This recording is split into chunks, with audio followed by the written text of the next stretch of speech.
Kadang-kadang mampang sumedhi papan kene. Sapa satenane ku? Rasaku dadak ngerti sapa tenane. Ing kene sing tak jaluk nyawamu gadhe. Kowe kepengin jaluk patine Rangga Gadhing. Kena yen bisa. Yen ora bisa cilakamu kowe. Entuk kene papan kene sapa sing bakal menang sapa sing bakal kalah.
Ngono wae Subang. Pengen mateni karo Rangga Gadhing. Satenane sapa? Ngalap patine Rangga Gadhing.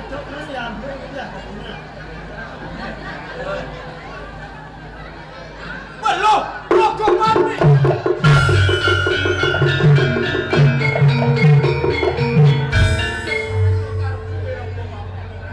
Satenane kawah kelas mojo. Nampani aji karo kowe Rangga Gadhing. Rogopati bakal tak sadani teni sawetara Rogopati.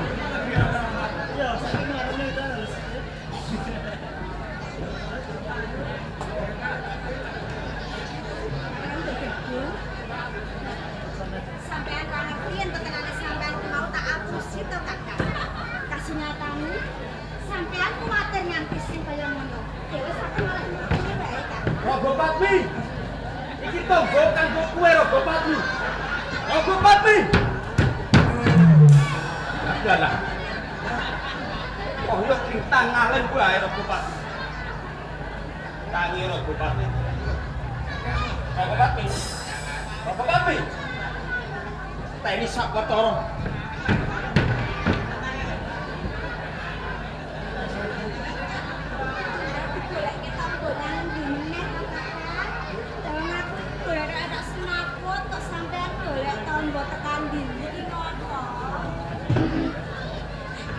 Rogopati. Iki tonggo kanggo kowe Rogopati. Ayo, ayo. Saka rumah samu aku ora ngerti. Yen to kowe nodi karo aku, satenane kowe ngapusi karo aku Rogopati. Satenane apa karepmu? Iya, aku njaluk ngapura karo sampean, Kakak. Yen to pancene iki mau, tenane aku mung nodi karo sampean. Tenane aku iki mangkel, aku gregeten lho, Kakang. Kowe mangkel karo aku? Heeh. Mangkel bab apa Rogopati? Kakang mbok gajung. Sampean karo aku ki lak ya nganten anyar. Pancen bener. Nanging saben dina sampean iki mung ngomongake gladi lan gladi.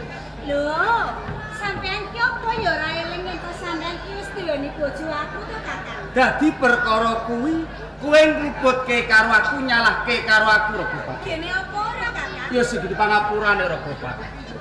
Saben dinane aku tansah niwake karo kowe ora teges aku ora tresna karo kowe kuwi ora Rogopati. Ya banjur Nanging tak rewangi kaya ngene mumpung semedi di papan kene.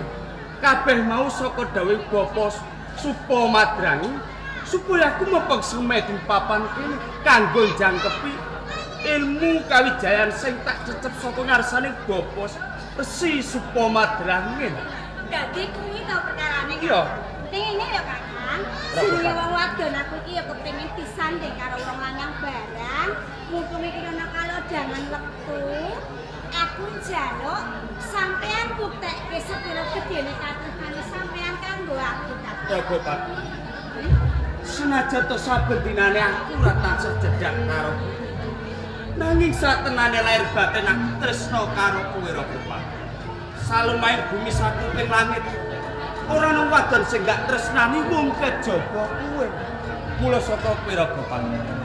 Tresnano aku kanthi lair tanda sebatinmu. Aja nganti mandheg mangu tresnani karo aku Rogopati. Apa kabeh tembune sampean ki bisa tak percaya, Kak? Lair batin aku kandha kang kaya ngono Rogopati. Mengko gege yen to sampean ora cedhak karo aku. Ngerti wong wadon sing luwih ayu dene aku. Sampean cukup pencut. Rasane sampean lali karo aku. Senajan ning jaba kae akeh bocah wadon sing pasuryane endah surda warna nanging kabeh mau ora ana kang bisa ngratoni marang ati mung kejaba kowe. Iya, Kakak. Yen kaya ngono tembune sampean sing tak Rogopati bakal tak buktekke supira gedhe rasa tresnaku karo kowe Rogopati. coba aku kepengin ngerti, Kakak. Sapa maneh kaya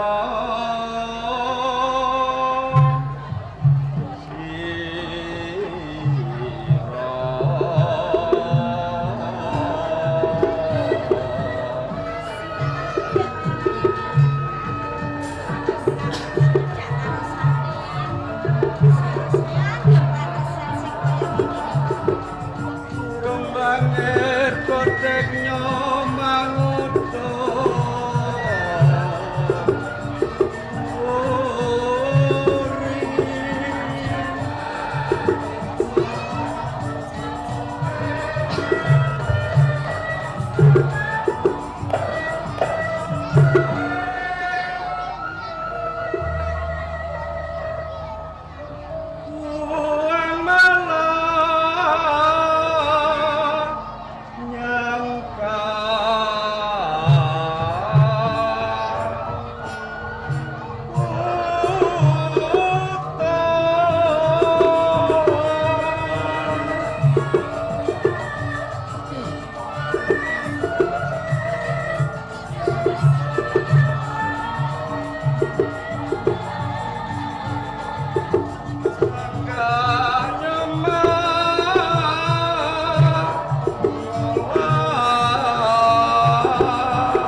Satenane saben dinane aku go kepengin cedhak karo kowe Ragopang.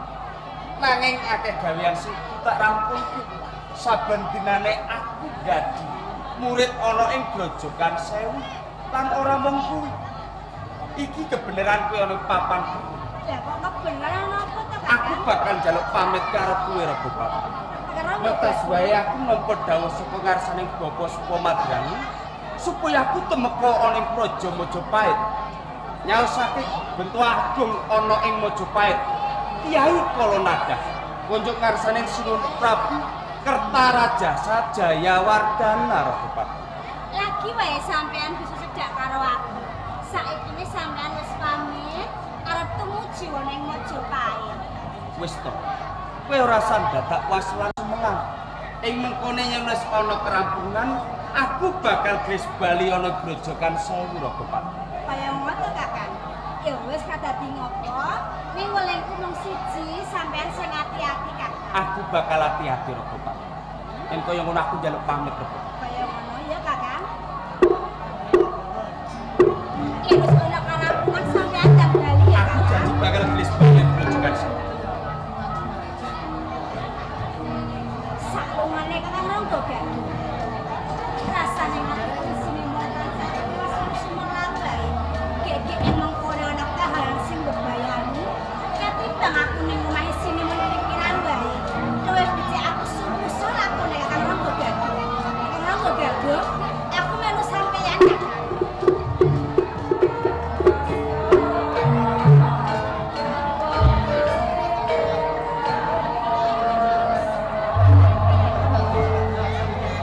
Sang yuwaning para sesepuh ini sepuh manggaipun parantara wonten ing kraton Majapahit ingkang dahar tinatepun dumateng Paman Kensora Sabda katimbalan ngaturi kasugengan rawuhipun wonten ing pendhapi Kraton Majapahit pikantuk berkah dalem sowan kula wonten ing pendhapi Majapahit kalis ing sarkara-kara namung sungkem kula kinarya bekti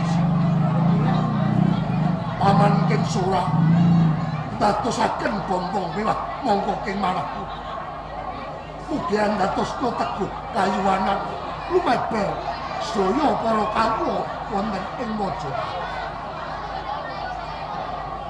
dumateng Kakang Kebuanabrang dawuh dalem sinuwun ngaturaken sugeng rawuh wonten ing pendhapi agung Kraton Majapahit pangestunipun sinuwun Prabu Kertarjasa Jayawardana namung sungkem sebekti kula katut dadosaken sukarna ing penggal namung puja astuti kula lumuntur dumateng Kakang Kebuanabrang kula tampi mugi saged merabawani wonten ing Kabupaten Mapringan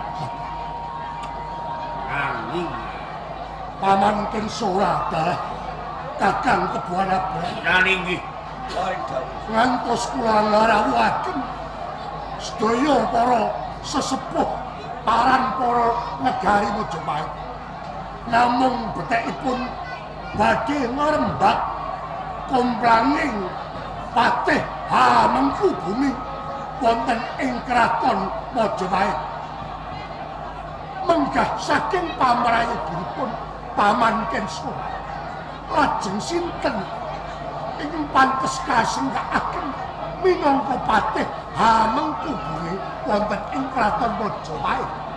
sinuwun kula ngrumasi namung judemung Atmancarga mila saking menika perkawis kalenggan pepatih Hamangku ingkang abdipun Kensora namung dederek kawicaksanan dalem menggah pamrayogipun Kakang Kebuan Abrang kados pundi?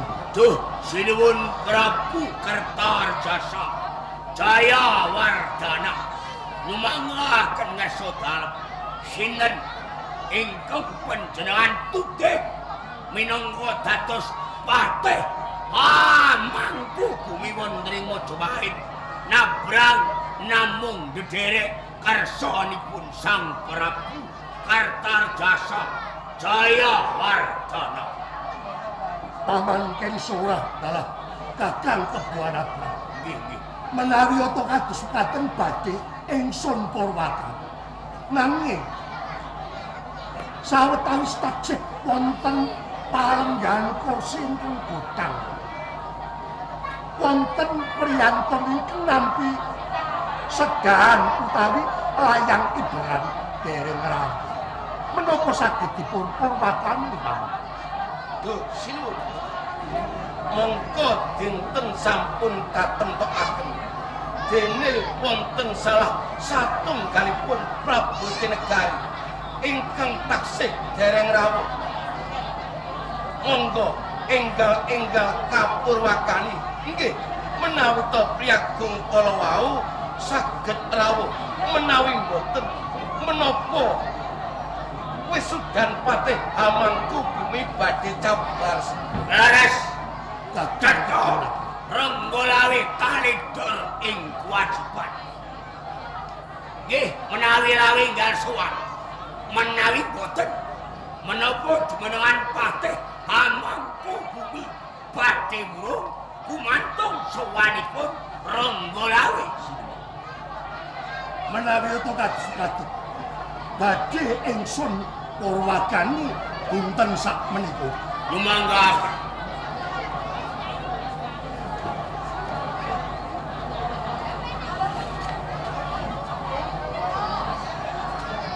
Ingsun Ratu ing Majapahit Kertarjasa Jayawardhana Hangingit Hanglimbang sarta Hamutusadu kumplanging gampar kepatihan Hamengkubumi ing Majapahit pramila dinten sakmenika kula badhe hamisuda harya nampi kinarya patih Hamengkubumi.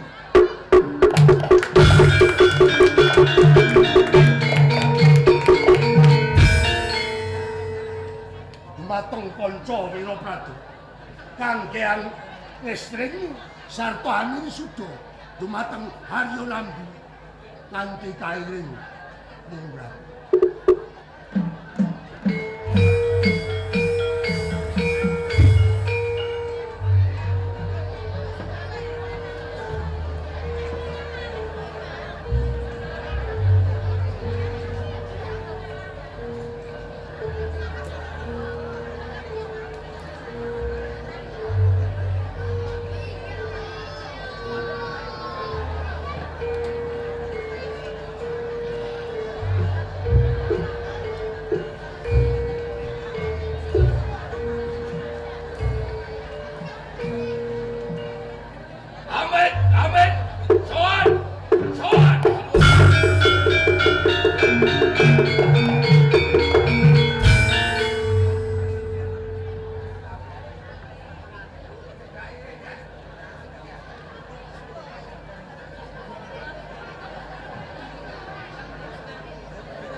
Kakang Renggolawi Sinuwun Prabu ngaturi kasugengan rawuhipun wonten ing pendhapian Kraton Majapahit. Duh sinuwun saderengipun kepareng kula nyuwun agunging samudra pangaksama jalaran sowanipun Renggolawi randhat kranten titian kula Turungga Kiai Mega lambat moga tengah mati. Namung kemawon tuh sinuwun Prabu Karta Rajasa Jayawardhana. Saderengipun suku tumapak wonten pendopo Keraton Mojopahit.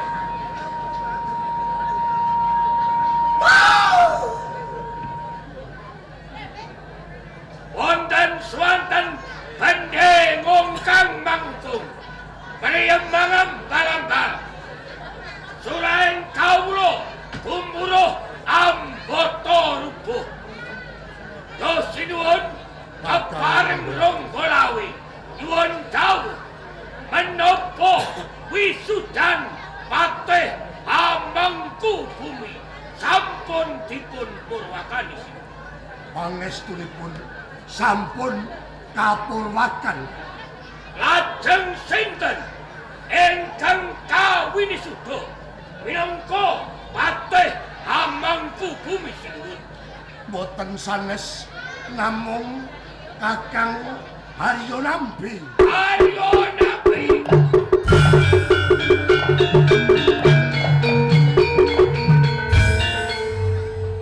Sinuwun Prabu Kakang Ronggolawe. Haryo Nambi kawinisuda minangka patih Hamengku Bumi wonten Keraton Mojopahit menapa sampun dipun sarujui sedaya saka guru wonten Keraton Mojopahit.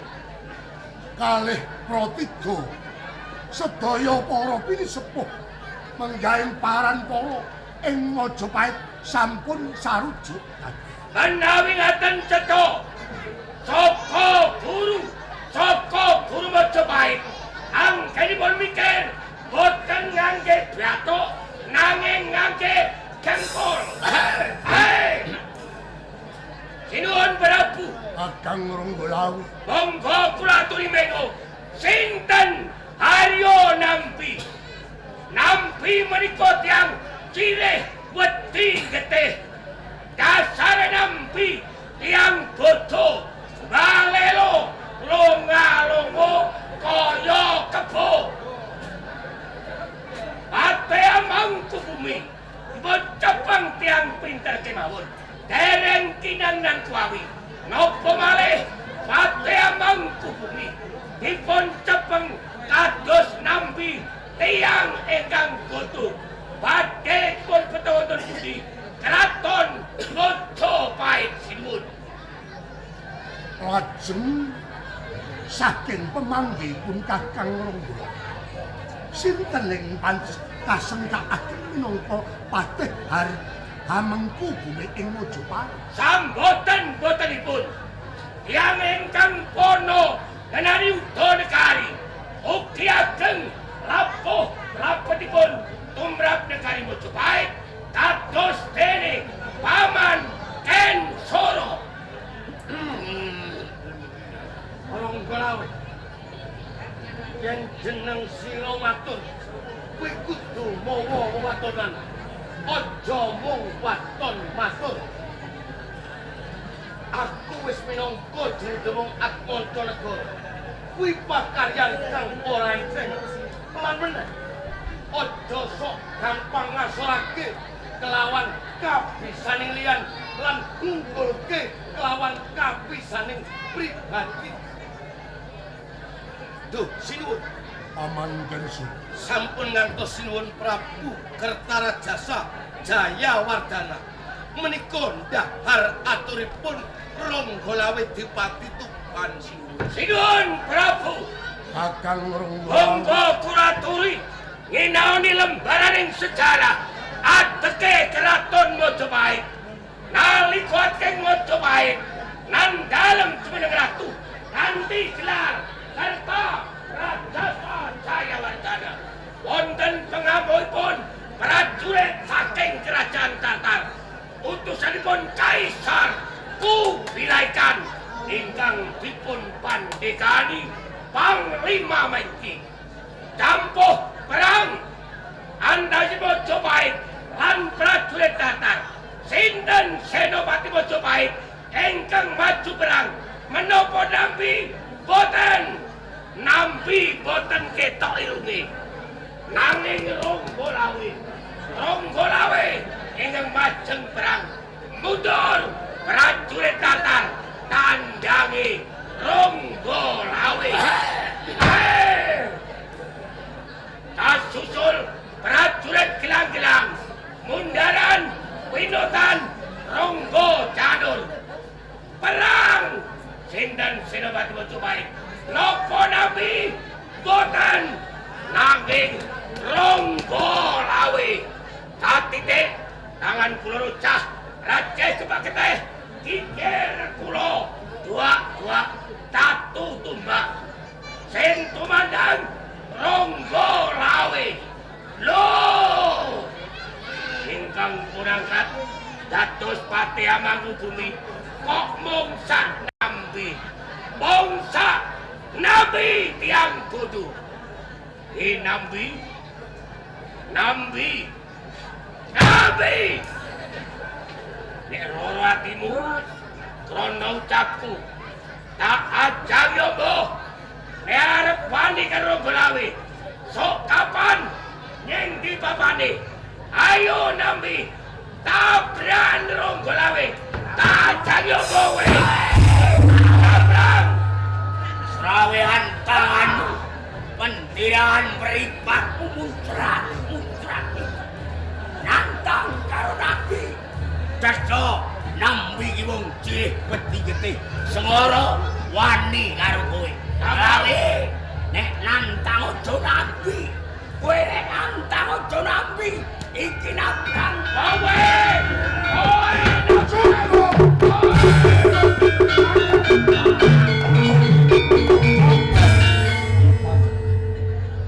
Kakang Ronggolawe kula aturi pinarak endang. Kakang Kebuan Abram kula aturi pinarak endang. Menika wonten ing Pendopo Agung Kraton Mojopahit dike wonten ing alun-alun. Saya panjenengan mijiling parampara sesepuh wonten ing Mojopahit. Kirang prayogi menawi ta sami suwaya ngenani Patih Hamengkubumi.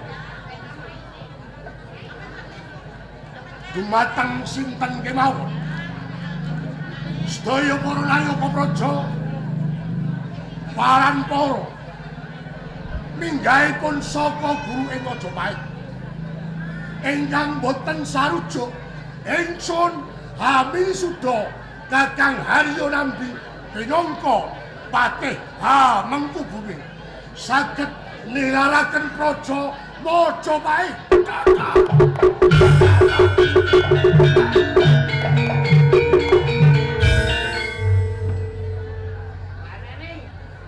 Prabu Kertajasa Jayawardhana Ronggolawe tanggap apa dawuh Ratu Mojopahit menawa pancen Haryo Nambi katetepake Patih Hamengkubumi ing Kraton Mojopahit nganti jagat tukut Ronggolawe ora bakal ngancake sikil ing pendopo Kraton Mojopahit.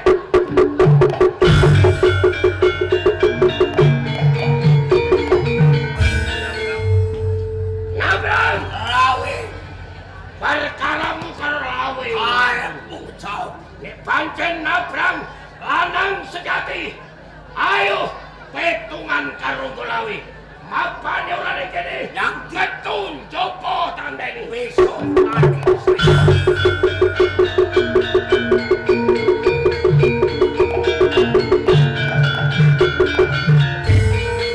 Sinuwun Kakang Kebuan Ronggolawe boten sarujuk menawi nampi panjenengan wisuda dados Patih Hamengkubumi. leres.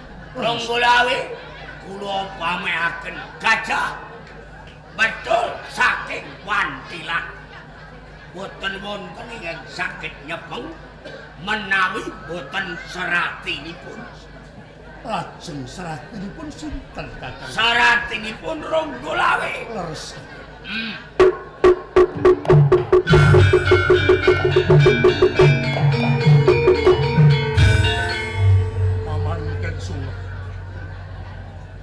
panjenengan mijilipun paran para saka guru ing Mojopahit. Mboten sisah dadak ingsun ngamuk. Kakang Ranggalawe muntah boten sarujuk menawi Kakang Haryo Nambi Kinarya Patih Hamengkubuwana. Namung wonten seratipun boten wonten sanes Paman Kenso. Kula nyuwun kalisan kersa ngripih kalian Kakang Ranggalawe kersa sowan wonten ing Mojopahit. Sinuwun Paman Kenso. selak mbok menawi sagah dereng kinantenan. Menawi ing mangke kula anggeripih dumateng anak keponakan kula pun Ranggalawe. Dene Ranggalawe kersa manunggal wonten ing Mojopahit. Cetha bejo wong Mojopahit dene Ranggalawe boten kersa manunggal wonten ing Mojopahit. Sinuwun Prabu sampun tuh kan pun Kensora.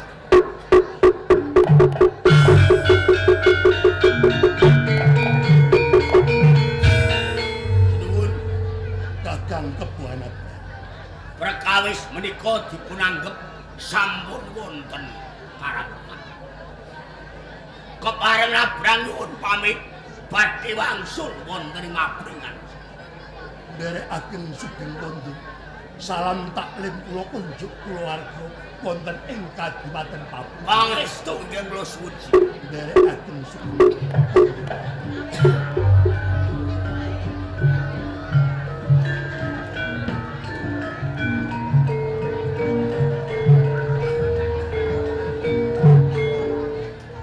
Sinuwun Kakang Haryo Nambi. Haryo Nambi kawin suda minangka pepatih amalku bumi wonten ing Mojopahit. Tundhanipun badhe ndamel gegeripun Mojopahit. Pramila saking mrika sinuwun palenggahan patih amalku bumi. Panjenengan jabel malih kula sampun menggono lila legawa sinuwun. Kakang Haryo Nambi. Ingsun hamini suda panjenengan Kinarya Patih Hamengkubuwana. Menika boten mujudaken ganjaran, boten. Nanging mujudaken tanggal jawab. Menggaing Kraton Mojopahit. Sabda Pandhita Ratu Datan Korawa. Kanthi menika tentreming Mojopahit pasrahaken dhumateng Handika Kakang. Ngestokaken dawuh Sawetawis pisuwanan ingsun dibalung.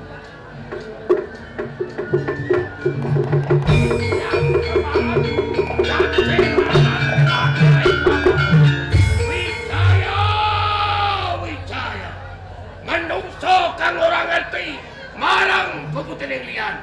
Kowe ora eling nalika lakon berupa Singosari Tapak Marotwam. Prabu Kertanegara uripmu kejarang-jarang. Sedina mangan, sedina ora mangan. Kowe ngleset, kowe munduk-munduk. Ning bapakku banyak piting semenep. Bareng sae kowe dadi ratu, lingkuh cikrang selo tumbang. Kowe sawenang-wenang, kowe ora adil. Kowe kumawasa, kerancingan kowe Wijaya.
Iki nabrak kaya bisa berlaku.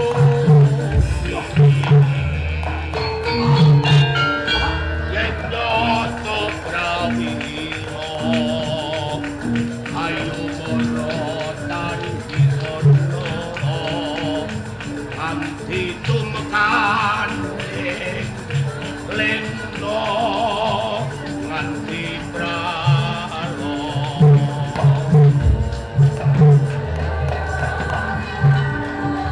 Apa lendo kakak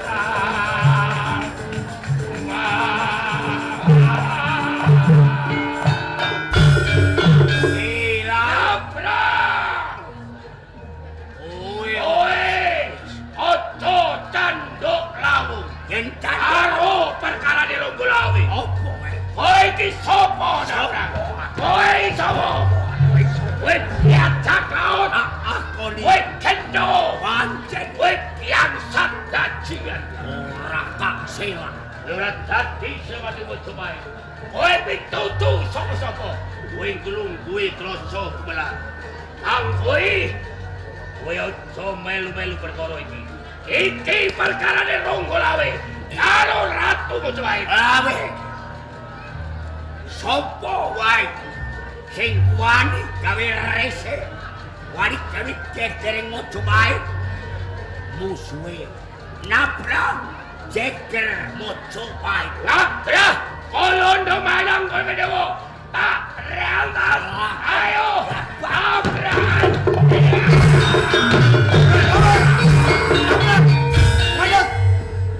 Larang! Ayo. Lawe! Larang! Lawe! Kowe iki salah sawijining pangarsa negara. Kowe iki bupati. Lho bupati kok padha tukar padu sak tengah dedalan. Yen to bupatine wae padha tukar padu ning dalan. Jur kepriye kawulane to Lawe? Minggir go kowe bupati. Kowe barang sing tak kandhani. Mbok iya kowe iki bisa mulat sarila nganggo rasa wani. Kae ana tetembungan ing ngarsa sum tulodo, ing madya mangun karsa, tutpuri handayani. Kowe iki kanggo conto. Kowe iki bupati tau maca ta ora? Goblok. Kowe barang cangkeman ide. Lawe bang kowe Nabrak. Yen pancen kowe wis rumangsa wong kang sing sekti. Nggih. Lawe. Yen pancen wis gatel tangan. Musuhmu dudu Nabrang. Kowe Nabrang, musuhmu dudu Lawe. Sinan Yen pancen kowe gatel tanganmu, iki lho tabrakan kan dolan. Ayo, tabrakan.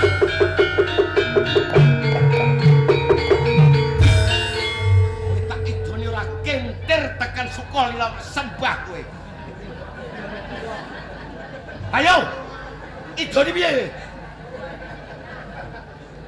Mbok kowe iki gelem dadi patuladan sing apik. Ora kok malah kaya ngono kuwi. Antaran saka gulan saka guru padha bentak sirah, padha rebut bener. Abrang, ayo bali nang papringan. Bali nang papringan. Bali nang papringan. Nggih. Tutur-tuturan mangkel. Angel panjenengan. Angel tenan tuturanmu iki. Bali nang papringan. Kan jane ngeyel. Kurang mikir so kowe tanding lawan aku durung rampung.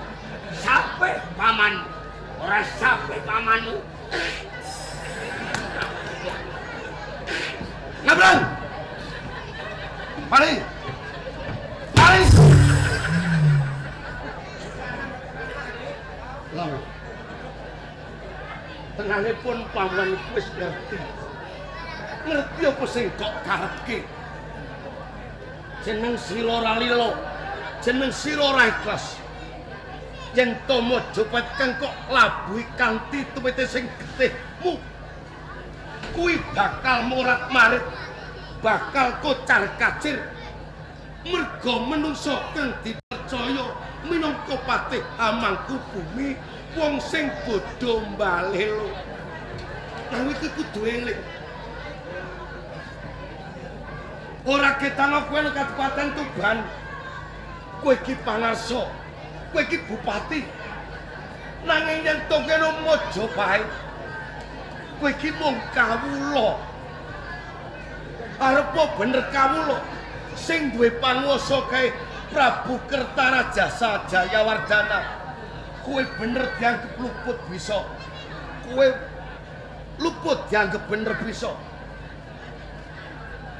Lawi nalika kowe ninggalake Kraton Majapahit merga kasendurasamu, kanyonyok batinmu kelawan sabdane Prabu Kertarajasa Jayawardhana. Satemah kowe tetembungan pangancam kelawan Majapahit. Ora mung kowe dhewe, aku go ketut perkaramu. Dibaratke Ronggolawe gajah kang medhot saka wantilan. Gajah bisa lulut yen to dicekel sratingku. Aku kang kapiji minangka sratimu. Mula ya Ger Ronggolawe, aja nganti pun paman kasempyok kelawan perkaramu. Tak jaluk gelmo manunggal ana Majapahit Ronggolawe. Paman Censuro. Ronggolawe kedah wangsul wonten ing Majapahit. Kuwi pancen kersane Sang Prabu Kertarajasa Jayawardhana. Menawi Ronggolawe urun wangsul ing Majapahit, nyembah dramaane Kerta Rajasa Jayawardhana, bejo Ratu Majapahit. Nanging menawi Ronggolawe boten gelem sowan ing Majapahit, teges Ronggolawe balelo. Lawe! Lawe!